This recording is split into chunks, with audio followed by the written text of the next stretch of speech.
Dumadaan sa Board of Inquiries No. yan. Dumadaan sa AEPs, inyo. Yes. Alien employment permits, Mr. Chair, during my time there at the Bureau of Immigration, we do not process 9Gs. Hindi nyo pinaprocess ang 9Gs because ang nag-a-approve don't. nun, Commissioner. The 9G visa applications are processed by the legal division. Legal division, Yes. and then, saan siya dadating? Dadaling siya sa, bago siya dumating sa, sino ang pumipirma sa kanila? Mga commissioners, correct? Yes, Mr. Chair. And you are one of the commissioner. Mr. Chair. You were one of the commissioner during that time, correct? I was the executive chairman of the board of special inquiry. Of course, but you are also the commissioner. Tama? Yes or no? Commissioner ka din eh. Assign ka lang sa Board of Inquiry eh. Tama? Ikaw ay isa sa commissioner during that time, and then you were assigned as the head of executive director of the Board of Special Inquiry. Di ba? Are you a commissioner during that time? Yes or no? What date, Mr. Chair? I'm asking. You know very well kung kailan ka naging commissioner. Ba't ako tatanungin mo? I was never commissioner, Mr. Chair. Ano ka doon? Officer in charge. Officer in charge. You were not a former commissioner of the BOI? Never. Ayan o. Are you Rolando de Ledesma? Never a commissioner. Mr. Chairman, I will show you. Ayan ang pangalan niya. Ronaldo Ledesma, officer in charge, commissioner. Hindi ka ba? I'm not. Wait. I was officer in charge, not commissioner, Okay, Mr. Chairman. You are OIC. Yes, Mr. Chair. Function mo is still I commissioner. was OIC. But your function is still commissioner. OIC ka. In 2010.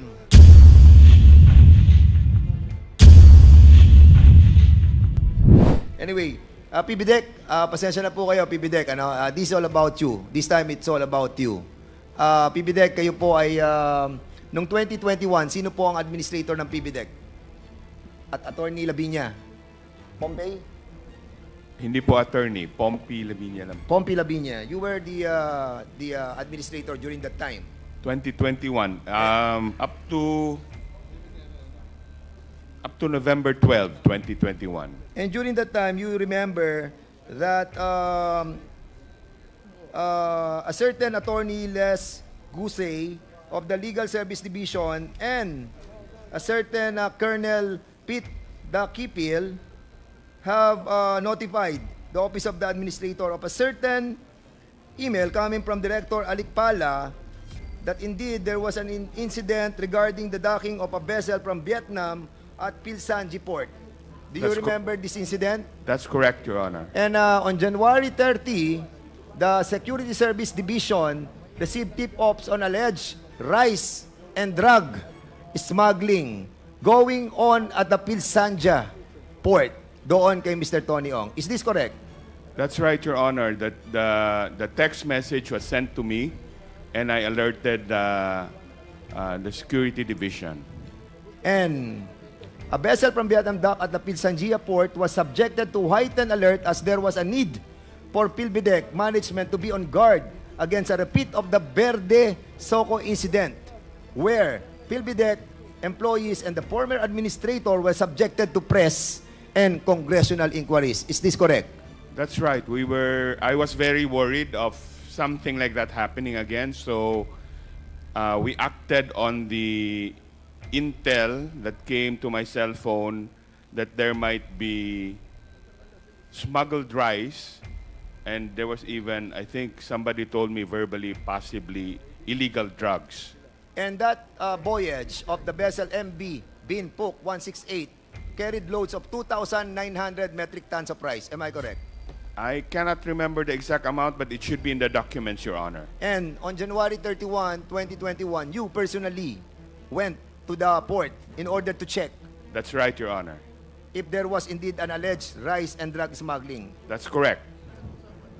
And the cargo was held there as need to be checked by Pilsanjia Port dahil hindi siya pwedeng magpasok ng rice because it has no permit to operate as a commercial port. Tama? Opo, because they actually had there was already a board resolution approving its operation as a commercial port that was Yes. that was approved the previous term, but then they had not complied with all the conditions, including public hearing,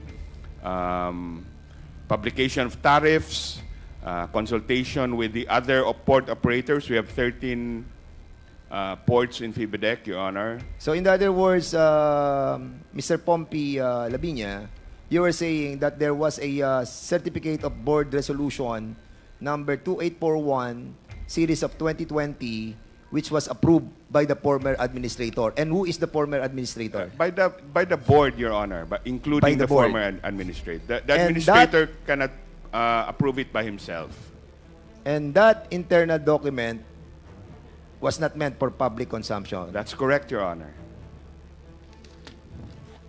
So, Attorney Quijano, so why was there a resolution granting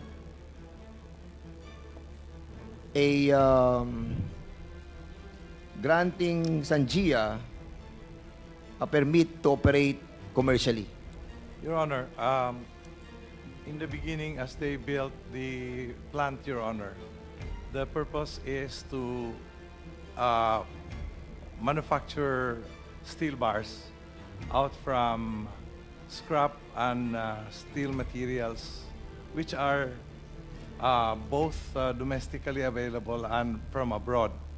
And therefore, Your Honor, the subsequent request of Sanja was for the issuance of a permit for a port. The request was submitted to the board, Your Honor, for its approval. Subsequently, Your Honor, the board of FIBIDEC approved the request for the building direction of a port, Your Honor. Yes. Why do you have to approve a board resolution converting that port into a commercial port without persecuting? No, there is a, no... you know, wait. I'm still have the floor. While you haven't secured yet a permit coming from the DNR who issued an ECC. Your Honor, the permit, if you will notice, subjects itself to all the government requirements, including public hearing, Your Honor. Attorney Quijano, ang sinasabi ko po, bakit hindi muna kumuha sa DNR ng ECC dahil yung ECC nakasabi doon, hindi siya for commercial port. Di ba? Kung hindi pa siya commercial port, walang karapatan ang board ninyo, including you, to approve such resolution converting that to a commercial port. Your Honor, Ang dami po nating dapat kunin munang mga dokumento coming from the national agency before a resolution can be secured from PBDEC. wala pong converting, Your Honor. Ha? The request for a port was hindi po converting to a commercial port. Ang request po ng Sanja was for a port. Yes. So, binigyan po ng board ng approval for a port. Yung issue ng conversion, Your Honor, like what was pointed out by Administrator Lavinia, was subsequent because when the port was finished, it was already during the watch of Administrator Lavinia, Your Honor. Yes. My term was July 2017 to September 2020, Your Honor. So for your information, Attorney Quijana, ito ang nilalaman ng inyong resolution. Resolved to grant the intent of Pilsangia Port to engage in commercial operation subject to public hearing or consultation. Yes, Your Honor. So, since walang public hearing or consultation, so meaning, hindi mo siya mako-convert into commercial port. Am I Yes. correct? I agree, Your Honor. Yes. Bakit nakapasok yung mga rice? And I don't know if there is drug inside. Your Honor, that was not during my watch anymore, Your Honor. Sino to? Mr. Pompey Labiña. Bakit? Bakit po nakapasok? Yes. Dahil hindi pa naman siya pwede mag-function as commercial port. But you allow to enter all those 2,900 metric tons of rice. Because it's not commercially operated yet. That's Dahil right. ang sinabi nyo dito, unless a public hearing or consultation must be subjected first. That's right, Your Honor. Have you conducted a public hearing? At the time, there was no public hearing. That's why we Yes. intercepted the boat, because there was even no permission for the boat to land. Yeah, but would you allow the enter of the 2,900 metric tons? Eventually, you have decided to release all those 2,900. And I will tell you why. I will tell you why. Andito nakalagay. At 1:11 p.m. of February 2021, Attorney Gusay informed the administrator that she has verified with BOC Collector John Simon by phone call that the documents of the importation are in order and that BOC has also verified with Regional Director of NICA that there is no alert order for the importation. Suddenly, nagkaroon na ng clearance. A meeting was requested by Collector John Simon with the PBDEC representative in the afternoon. Attorney Gusay was allowed by the administrator to attend the meeting. A report on what transpired during the meeting was submitted by Attorney Gusay on February 2021. During the meeting, Attorney Noe S. Penillo Jr. disclosed that PBDEC 1A will be in trouble if the cargo was not released immediately. Sino ang sinasabi ni Noe L. S. Penillo Jr., attorney, na kapag hindi na-release ang cargo, PBDEC will be in trouble? Tama po. We were being threatened by the Bureau of Customs that if we did not release the cargo, I would actually be liable for cases. Sino sa Bureau of Customs ang nagsabi na you will be in trouble pag hindi na-release ang mga bigas na hindi pa naman siya commercial port? Sino? I think it's in the report, Your Honor. What's the name? Who did it? You tell me. I I'm think going it's to look for it. I don't have copy of the report, but I think it's the lawyer of the shipper, and then Manuel, was it Manuel, the BIR, the customs the customs person in charge in FIBIDEC at the time. Who's the And in fact, Your Honor, Commissioner Guerrero? No, si Commissioner Guerrero, nag-imbestiga si Secretary Dominguez after. Because they were actually thinking that I was holding the view of the customs and the view of the Department of Finance that I was holding the cargo illegally. Okay, Mr. Chairman, I know that this will take so long, no? This will take so long. We are not done yet. It's already 11:30 and I have an issue first with the immigration. But, Labinya, Attorney Labinya, Pompey Labinya. Yes po. We will be inviting you over again in the next hearing. Opo. We have to settle this issue. And we will Opo. be inviting those Bureau of Customs who have signed the release of this illegal smuggling of rice sa Sanjia.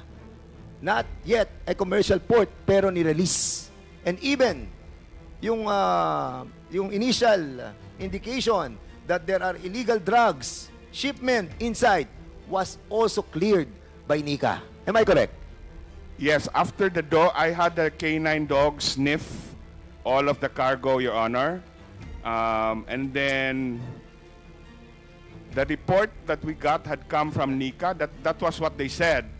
But then NICA denied that there was such an intel report, Your Honor. But of course, I cannot verify 100% that the report actually came from NICA. I was told that the report came from NICA. Okay, thank you so much. In the Mindanao Container Terminal, you know that Mindanao Container Terminal? Yes, Your Honor. Yung 48 hectares under the PBDEC port natin, Yes, Your Honor. which is being handled by the ICSTI. Yes, Your Honor. And during that time, there is a designated examination area. Di ba meron tayong designated, tinatawag natin DEA? Opo. Meron tayong DEA, designated examination area. Opo. During your time, nasaan ang designated examination area? Yung x-ray natin na supposedly, di ba? Yun na nag-check ng mga pumapasok nating cargo. Saan siya nakapwesto? Sa loob ng Mindanao Container Terminal o outside, nakalagay doon sa PBDEC? If I remember correctly, Your Honor, nasa labas. Yes, why? Why did you allow this? I- Who contracted the contract with Golden Sun and the PBDEC for a 30 years up to 2030? The contract together with the Golden Sun.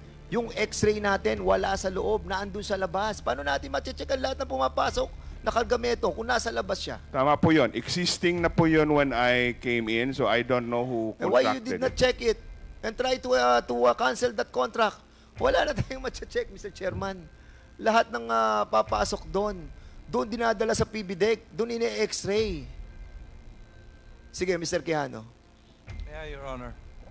During my watch, Your Honor, I called the attention of Mindanao. Container Terminal. No, the inspection unit for X-ray. In fact, Your Honor, I brought one of the X-ray units inside. However, Your Honor, because of that, I got the heat and the people operating the X-ray got so angry. Eventually, Your Honor, customs insisted. And who owns the Golden Sun that operate as a service provider for that X-ray? I cannot. What is the name? Kilala mo to. You tell us. I cannot with certainty say that, Your Honor, because I was not a contracting party of Golden Sun. The Golden Sun contract was entered into before my watch, Your Honor. Mr. Pompey, who owns the Golden Sun? I do not know, Your Honor. But the documents should be in FIBIDEC. PBD, kayo pareho eh. Ba't hindi nyo alam? Is it Dennis Uy? Yes or no? Ano po? Dennis Uy.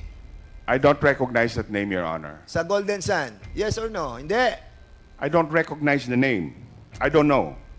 Hindi mo kilala yung Dennis Uy. Hindi ko po kilala. Ikaw, Mr. Quijano, hindi nyo kilala. I haven't read the contents of the contract, Your Honor. And the contract states up to 2030. Yeah, it was Correct. the previous administration, Your Honor. And the X-ray, it's outside the terminal. Unfortunately, Your Honor, despite my protestation, it was brought out by the customs At men. dito papasok ang lahat ng hindi mo dumadaan sa X-ray. Mr. Chairman, all the cargos na nanggagaling po sa Mindanao Container Terminal, dumadaan sa kanilang X-ray doon sa labas ng terminal. Saan ka naman nakakita ng ganitong klase ng... Correct. Nakalabas na yung cargo bago may dadaan sa X-ray. And they have contract until 2030. Mr. Chairman, we need to investigate this further. Punta po tayo sa immigration. Immigration.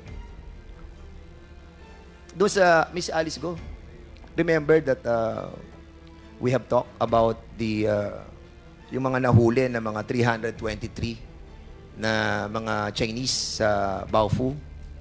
And remember that sabi ko sa iyo na kung may kilala ka sa immigration and you attended a Christmas party kay Attorney Carlos Capulong. Yes po, Your Honor. And you told me na kilala mo siya at ikaw yung guest speaker sa Christmas party. Your Honor, I was invited. Hindi naman po talagang guest speaker po. Pero you are special kasi nga ako hindi nga ako naiimbita dun. Ikaw naiimbita. Sorry ako. Okay. Mr. Attorney Carlos Capulong, gaano mo kakilala si Alice Go? Good afternoon, Your Honor. Yes, good afternoon. Mr. Good evening. Good evening, Your Honor. Mag-good morning na, 30 minutes na lang. Yes, sir. Gaano mo kakilala si Miss Alice Go? Good friend, Your Honor. How good is the friendship? We met over time, Your Honor. We met sometime May 2021, and then communicating. Then sometimes we go out for lunch or dinner, and then during that time, I saw her. When I met her, she was not a mayor yet. She was an ordinary citizen. She was a businesswoman. And then I met her again personally during, I think it was sometime September of 2022. I went to the opening of Clark International Airport. All the LGUs of Pampanga and Tarlac were there. It was the opening. It was together with all the officials, and the president was there. My commissioner was there, and that's the time we. Bakit naman siya naisipan mong imbitahan sa Christmas party? Well, actually, it was just a chance invitation, Your Honor. Because since we met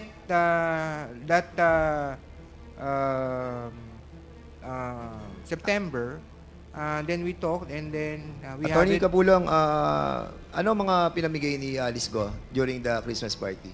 Actually po, I cannot remember, Your Honor, because I did not even ask her to bring anything. Pero So, those who were there told us na namigay siya ng ampaw. actually, hindi po totoo yun, Your Honor. Okay. Sige. I asked them again. You are under oath, Attorney Yes, Your Kapulong. Honor. Yes, Your Honor. Are you the former port operator operation division? Ikaw namamahala ng mga airports and seaports sa buong Pilipinas mula 2019 hanggang 2022? No, Your Honor. I was appointed or designated, Your Honor, 2021 March and then until 2023 February, Your Honor. So 2021 ka hanggang 2023 February, Your Honor. na port operator division, Port- operation division. Yes, Your Honor. Ikaw ang chief, Acting Chief, Your Honor. acting chief. So in other words, nakikita mo lahat ng labas, ng mga manifest, ng lahat ng mga bumabiyahe, ng lahat ng eroplano, lahat ng mga ship. Am I correct? We can check, Your Honor. We can check po. What? Pwede po namin i-check, Your Honor. Of course, you're the chief division na operating Yes, Your ano. Honor. Ikaw Yes, yun. Yes, Your Honor. Yes, Di ba? Mr. Chair. Kung ikaw ang pinaka-chief, alam mo nangyayari sa lahat ng airports, sa lahat ng seaports sa buong Pilipinas. Am I correct? And you were assigned. And you were assigned sa Region 3. Napa-assign ka ba doon? Area ng Bamban. Region 3. Napa-assign ka, yes or no? No, Your Honor. Hindi ka napa-assign? Can I clarify, Your Hindi. Honor? Tinatanong ko, klaro. Napa-assign ka ba sa Region 3? I was assigned way back 2010, Your Honor, sa Clark International Airport. As an alien control officer. No, Your Honor. Saan ka na-assign doon? Nung na-assign po ako sa Clark Region. Clark International Airport, Your Honor, that was 2010. 2010. Yes, sir. Yes, Your Honor, until 2012, Your Honor. Hanggang 2012. Anong position mo doon? Acting Head Supervisor, Your Honor. Mr. Chair.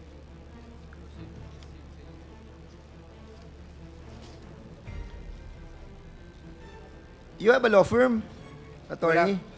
Wala po, Your Honor. Are you related to Michelle Mabute? No, Your Honor. Isn't she your girlfriend? No, Your Honor. You have you have a child with her? No, Your Honor. Are you sure? Yes, Your Honor. Okay. I want to make it sure. Right now you are suspended, am I correct? Yes, Your Honor. Why are you suspended? It stemmed for a case that a visa that I prepared and reviewed two visas, Your Honor, that I prepared and reviewed, and then it was approved by the Board of Commissioners. And then after post-audit, Your Honor, it was determined that there was a problem with regard to, I'm not sure, Your Honor, with the non-registration of the entity, Your Honor. Okay. During the time that you were with not yet suspended, together with Attorney Gemma de la Cruz, Attorney Siriban, and Attorney Vera, were you a part of the hearing officer who heard the 9G visa? Yes, Yes Your or Honor. no? Yes, Your Honor. Yes, okay. And during the time that you have been a part of these hearing officers, have you encountered yung issue nung 323 na mga na-apprehend doon sa Bamban? No, Your Honor. No. I was the Yes. I was in the airport that time, Your Honor. And during that time, you have already established your position in that area. Am I correct? What area, Your Honor? Yung current before you were suspended. Saang position po? I was at the airport, Your Honor, 2021 to 2023 February, Your Honor. Kasi alam mo, Attorney Carlos, hindi naman sa pinagbibintangan kita. Ako lang naman. Pero nag-wonder lang po ako dahil kayo po yung Port Operation Division Chief for 2021 to 2023. And then, yung kaibigan mo, si Alice Go, na kasama mo sa Christmas party. And she was able to leave the country na nagulo ang buong Pilipinas, hindi malaman kung saan siya dumaan. Alam mo, gulong-gulo kami, attorney. Actually, lahat ng mga Pilipino nagtatanong paano siya nakaalis. And your friendship with her and you being a part of that division for so long, from 2021 to 2023, give us a cloud of doubts about what really happened. But we are not accusing you of something, no? I hope you understand the role of this Quadcom in investigating deeply on what really transpired, no? And accordingly, Mr. Chairman, yung 323 na Chinese nationals na nahuli doon sa Banban, sa lugar nila Miss Alice Go, this was heard by the Bureau of Custom. Commissioner Morente, sino po ang nag-hear ng kaso ng 323 foreign nationals who were apprehended from Banban, Tarlac? I think the figure, sir, is 332. 332, That yes. was the joint operation with the NBI and the BI. The hearing officer for charging them at the legal division, I think was it's headed by Attorney Arvin Santos, and then the Board of Special Inquiry that heard the case was the retired Attorney Ronaldo Ledesma, Your Honor. So, si Attorney Ledesma ang hearing officer ng Bureau of Special Inquiry, Board of Inquiry. Am I correct? Siya ang That's Executive correct, Chairman of BSI. And si Attorney Ruben Casibang ang Deputy BSI. Tama? Mr. Chair, may I clarify, please? Yes, please. Mr. Chair, please. Good evening. Good morning. The resolution of the case was prepared by Attorney Kalingasan of the BSI. And then it was reviewed by Attorney Kasibang. And I approved the recommendation to approve. And then we submitted the approved recommendation for the approval of the Board of Commissioners. Ang tanong ko sa iyo, Attorney Ledesma, all of these 332 foreigners, do they have AEP, Alien Employment Permit? Mr. Chair, please, according to the records, they were charged under Section 37A7 because they were not properly documented and they did not have valid working visas and permits. Yes, correct. But the case against the 249 Chinese nationals were all dismissed. In other words, hindi sila na-deport. That is correct, Mr. At Chair. andito sila sa Pilipinas, gumagala pa rin sila. Correct? I do not know if they're still here in the Yes. Philippines, Mr. Chair. Andito sila. It's been 3 years. Now, ang tanong ko sa iyo, the process of getting a 9G visa is to have the AEP, correct? Mr. Chair, please, the process of issuing No, no, no, 9G... no, no. Answer me. Ang sinasabi ko, the process of getting a 9G visa is to secure an AEP coming from the Department of Labor and Yes, Employment. Mr. Chair. Correct. Yes, Tama. Mr. Chair. That is Okay. the primary Ang tanong ko sa requirement. iyo, Attorney Ledesma, yung 249 na pinakawalan ninyo, meron ba silang AEP na galing sa DOLE? According to the records... and According to the records according o to according the to the report, DOLE? Did you have a due diligence sa DOLE about the AEP prior to your issuance of 9G visa to those 249 Chinese nationals? Do you have? we did not check You did the not AAP, get a due Mr. diligence Chair. from DOLE? DOLE. Please, DOLE. Asan ang DOLE? We invited DOLE. Can you kindly tell us kung yung sa Banban, Tarlac that was apprehended by NBI and Bureau of Immigration have AEP? How many AEPs did you release for Hongshen?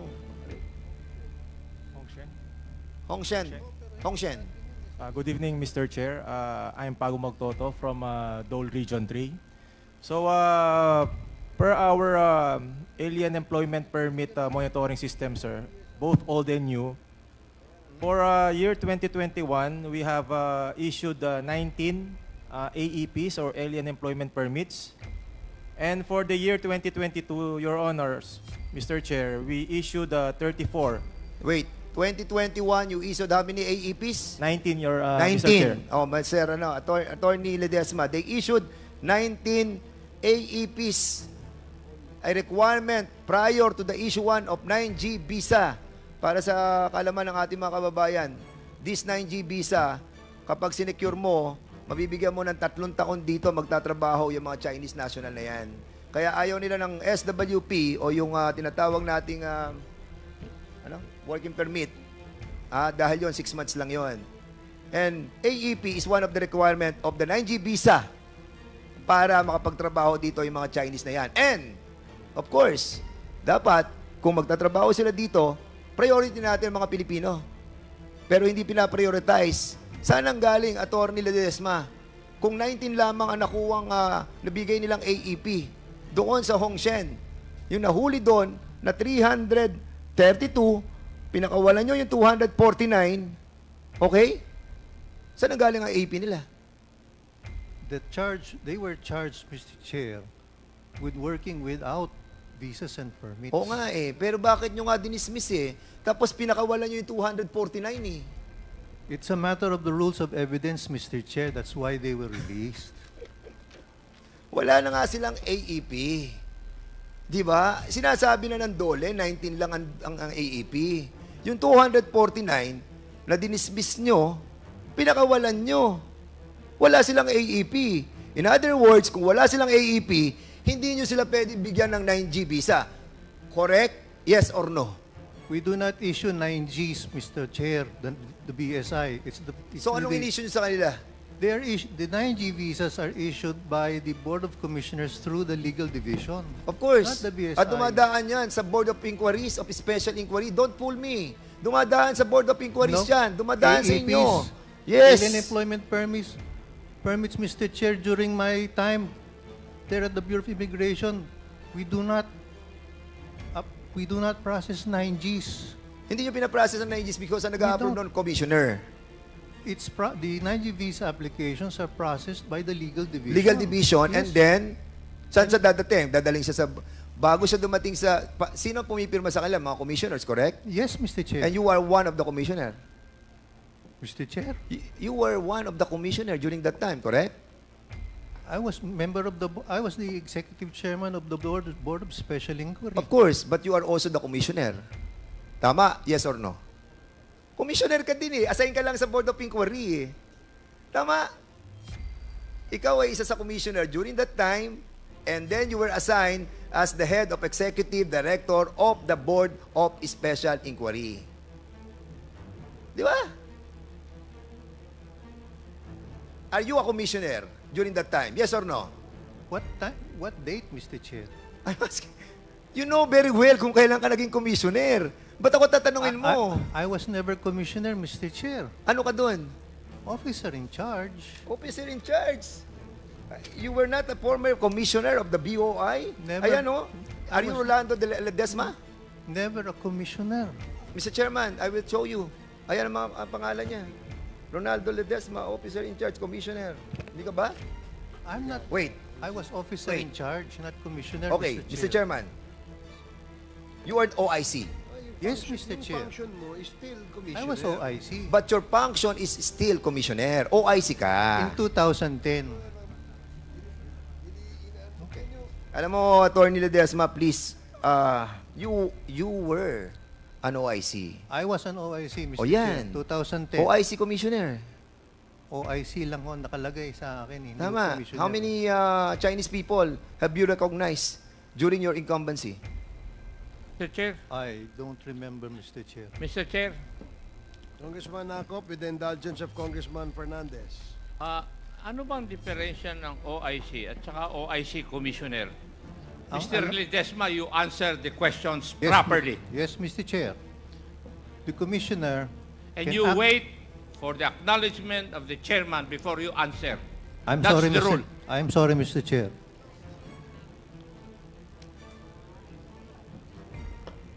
Okay, proceed. The Okay. office, Tanong ko, are you asking something? No. Let him reply first. Sige, what is your response? An officer in charge has limited powers, Mr. Chair. He cannot perform acts concerning policies. He operates only on the basis of running the daily affairs of the office. But the commissioner can implement policies, serious policies and guidelines. At ang OIC, Mr. Chair, he often takes directions from the Secretary of Justice, while a commissioner can exercise his discretion on Okay. important matters. Sige.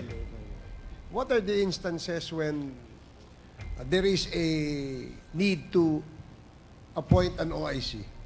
Often when, may I answer, Mr. Chair? Yes, please. Often when there is a vacancy and the vacancy for a commissioner or a deputy commissioner is vacated, Now, if there is a vacancy and an OIC is appointed, and there is a need to change a policy of the immigration, can you not perform the duty of a regular commissioner? we have to seek the permission of the secretary, Mr. Chair. In fact, the orders, instructions have to be countersigned by the secretary. I agree, because everything that the commissioners, how many commissioners there are in the bureau? There is one commissioner and there are two deputy commissioners. Two deputy commissioners. Right now, there are three deputy commissioners, Mr. Chair. So in the event that a policy must be changed,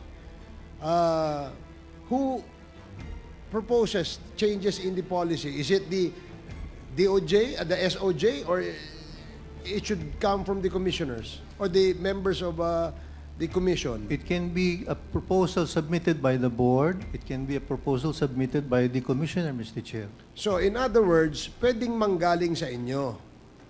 Pwede manggaling sa inyo. Sabi Yes, mo, Mr. pwede Chair. sa SOJ, pwede sa inyo eh. Di ba? Yes, Mr. Chair. Oh, ang tanong kasi sa iyo kanina ni Congressman Dan Fernandez, were you ever appointed as a commissioner? Sabi mo no, OIC lang. Ang You're trying nakalagay- to Yes. you're trying to give us an answer that you probably feel that cannot pinpoint to you directly being or effectively performing the function of a commissioner. Yun din yun eh. Di ba? Yun din yun eh, di ba? Practically all the functions of a commissioner can be done by an OIC except on matters where policy will be proposed, correct? Yes, Mr. Di Chair. 99%, ganun din yun. Dahil Yes, sir. pang sinagot, tinatanong ka lang niya kanina kung nag-commissioner ka eh. Kasi nagpapalusot lang Mr. Chairman sila Alam mo, ito yung bagong alam mo nakakalungkot, yung pastillas gang na sinasabi nila. Napalitan niya ng pipino gang. Pipino. Mga peking Pilipino na pinalulusot nila. Yung mga peking AEP. Na wala naman silang in-issue na AEP eh. Ang Dolly eh. 19 lang eh. Tapos, meron doon, may AEP, nakalusot, dinismiss nila yung kaso, pinakawalan nila 249 ng mga Chinese, na ngayon kasalumuhan natin, yung mga foreigners na yon. As a matter of fact, Mr. Chairman, I will show you something. Dahil ito sa ginagawa nila, yung recognizing, yung ating pong mga Chinese, mga national, ayan, marami silang mga taga-ombudsman, sa ombudsman, sa mga Bureau of Immigration, na mga empleyado nila, na sukang-suka na sa nangyayari sa loob. Meron tinatawag silang Gucci gang sa loob. Meron silang tinatawag na pastillas gang at ang pinakamalaki ay ang Filipino gang. Pipino gang. Dahil mga peking Pilipino. Mr. Chairman, pakita niyo yung yung nirecognize nilang mga, saka naman nakakita, Mr. Chairman, 60 years old. 60 years old. Ha? I-recognize mo. Late registration, 60 years old, 50 years old, 49 years old. Recognize. At ang sinasabi, Chinese father or mother or ang mother ay Chinese tapos Pilipina ang mother o kaya father. And then kukuha ng birth certificate na late registration, makikita nyo yan. Yung mga nandyan, 60, 50, 49. Yung mga Chinese na yan, Mr. Chairman, 18 years old pa lamang, pwede na nilang piliin kung ano sila, Pilipino o Chinese. During that time of being an 18-year-old, doon ka mamili kung sino ka, kung Pilipino ka o Chinese. Pero 60 years old, 49, ganito kakapal ang inaprubahan nyo. Isa pa lamang ang nakukuha ko. Saying that all these Chinese became Filipino. Kaya dumadami ang mga Chinese sa atin because of you. Mr. Chair, gusto ko lang pong tanungin si Atty. Ledesma, bakit naging OIC ka dahil walang commissioner? Yes, Mr. Chair. O ibig sabihin, ikaw ang commissioner. Walang commissioner, ikaw ang OIC. Ibig sabihin, ikaw ang commissioner. Mr. Chair, I would like to declare that I'm going to file a resolution investigating the Bureau of Customs. The Bureau of Immigration. And Mr. Chairman, I'll be allotting, Mr. Chairman, I'll be allotting my 2-month salary here in Congress sa mga matitino nating mga kababayan na nandiyan sa Bureau of Immigration na makakapagturo kung paano nakataka si Alice Go using our airports or seaports. Yung 2 buwang sweldo ko, ibibigay ko sa inyo. Help us. This Quadcom is serious in cleaning our government. Join us, Mr. Chairman. Mr. Chair, kayo nung mabibigay? Hindi, sa makakapagturo kung paano nakataas. I'm pretty sure, Mr. Chairman, because I have checked the CAAP.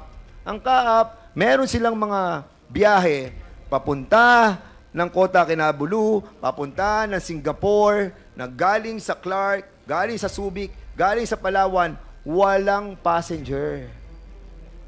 And they know the ports. They know the seaports. They handle the division of checking those flights going out and going in. Maluluwag ang mga seaports natin. Maluluwag ang mga airports natin. And our people, hindi lahat sa immigration, thank you to all those immigration officers and employees who are faithful to their duty. But, to those who are bad eggs, sorry, pero magkalaban tayo. Linisin natin ang gobyerno, tulungan ninyo ako, 2 buwan na sweldo ko, ibibigay ko sa makakapagturo kung paano nakataka si Alice Go with the help of our immigration officers. Mr. Chairman, maraming salamat po.